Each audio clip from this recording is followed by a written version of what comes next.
Assalamualaikum warahmatullahi wabarakatuh. Nama saya Vicky Narita Mucha, NIM 06391116. Pada kesempatan kali ini, saya akan membahas materi work sampling dari mata kuliah Ergonomi dan Perancangan Sistem Kerja 1. Yang pertama yang saya akan bahas adalah definisi work sampling. Work sampling atau pengambilan sampel kerja adalah metode menganalisis pekerjaan dengan melakukan observasi dalam jumlah besar pada waktu-waktu acak. Nah, tujuan studi dari work sampling ini yaitu yang pertama ada menentukan kelonggaran, yang kedua menetapkan waktu baku, yang ketiga menentukan utilitas mesin dan operator.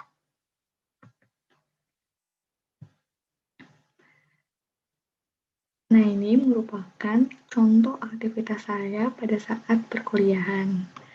Ini adalah deskripsi aktivitas perkuliahan yang diamati.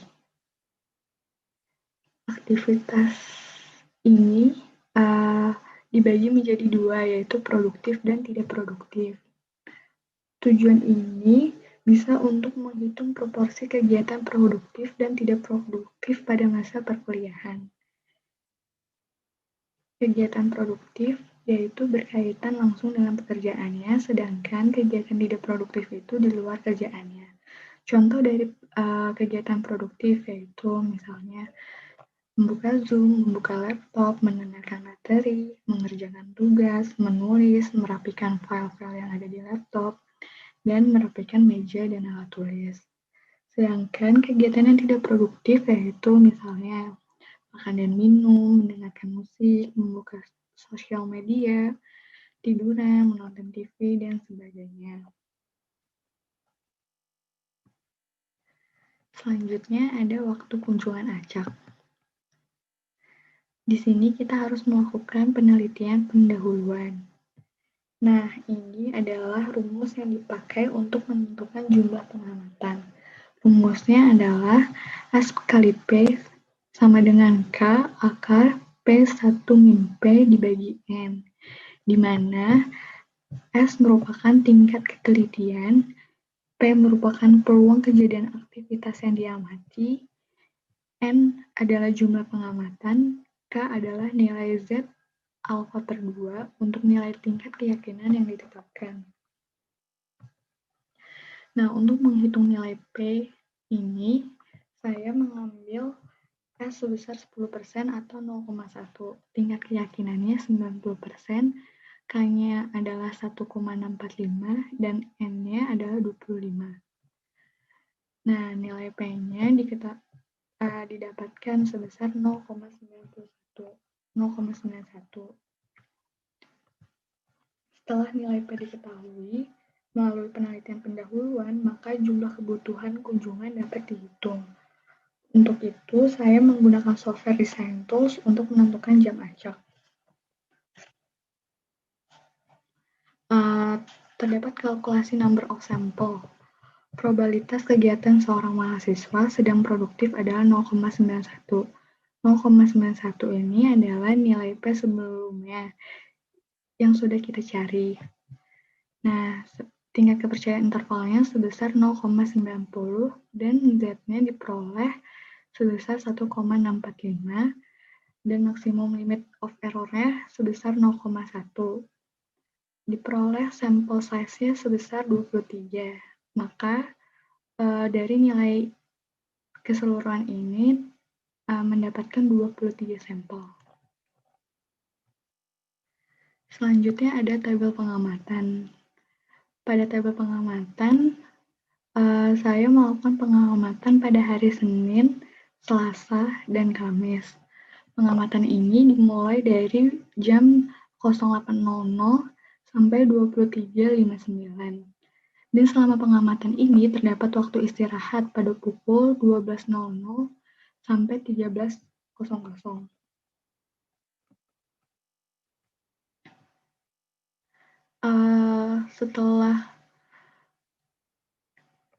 Setelah dari sebelumnya, kita mendapatkan random data dengan software ini sebanyak 23. Dari random data sebelumnya, kita membuat tabel random time. Nah, di sini adalah kegiatan produktifnya. Pada jam segini, saya melakukan aktivitas ini. Sedangkan ini adalah kegiatan yang tidak produktifnya. Setelah itu, kita menentukan waktu standar menggunakan work sampling. Step selanjutnya menggunakan peta kendali. Peta kendali yang digunakan adalah peta P karena studi ini berkaitan dengan perhitungan proporsi. Peta kendali ini dilakukan selama 3 hari, pada hari Senin, Selasa, dan Kamis. Pada hari Senin, terdapat 7 sampel yang diambil, pada hari Selasa 6 sampel, dan hari Kamis 10 sampel, maka totalnya ada 23 sampel. Nah, kegiatan operator idle-nya itu ada 1 pada hari Senin, 4 pada hari Selasa, 2 pada hari Kamis, dan totalnya ada 7. Kemudian dapat dihitung menggunakan control limits pada peta P, lalu didapatkan bahwa limit batas atasnya adalah 48% dan 30% limit bawahnya, menggunakan rumus peta kendali ini. Nah, ini adalah grafik peta kendalinya.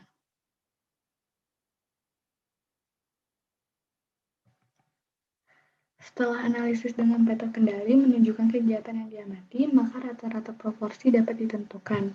Hasil studi terdapat 30% merupakan kegiatan yang tidak produktif, sedangkan 70% merupakan kegiatan yang produktif.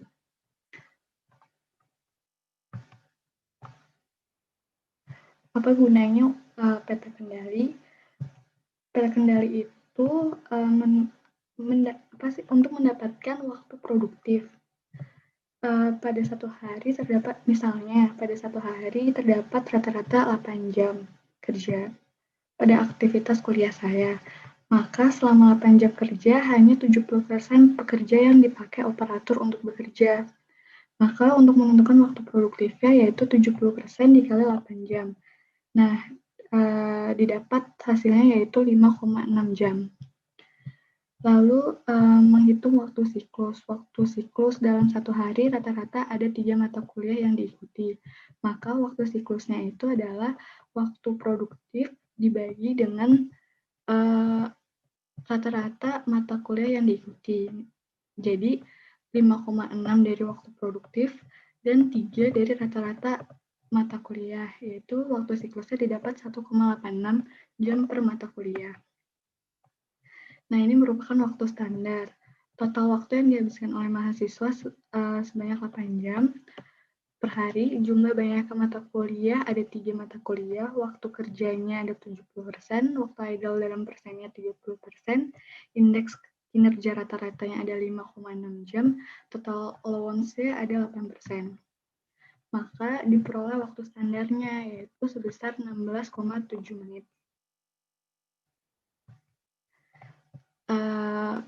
Kesimpulannya dari PPT ini adalah berdasarkan dari pengamatan kegiatan saya sebagai mahasiswa yang sedang melakukan kuliah secara daring dengan sampel selama 3 hari, yaitu hari Senin, Selasa, dan Kamis, maka perhitungan untuk waktu standar pada kegiatan produktif sebesar 16,7 menit dengan 70% kegiatan yang produktif dan 30% kegiatan yang tidak produktif, serta dengan kelonggaran sebesar 8%.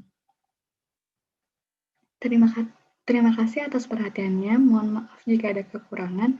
Assalamualaikum warahmatullahi wabarakatuh.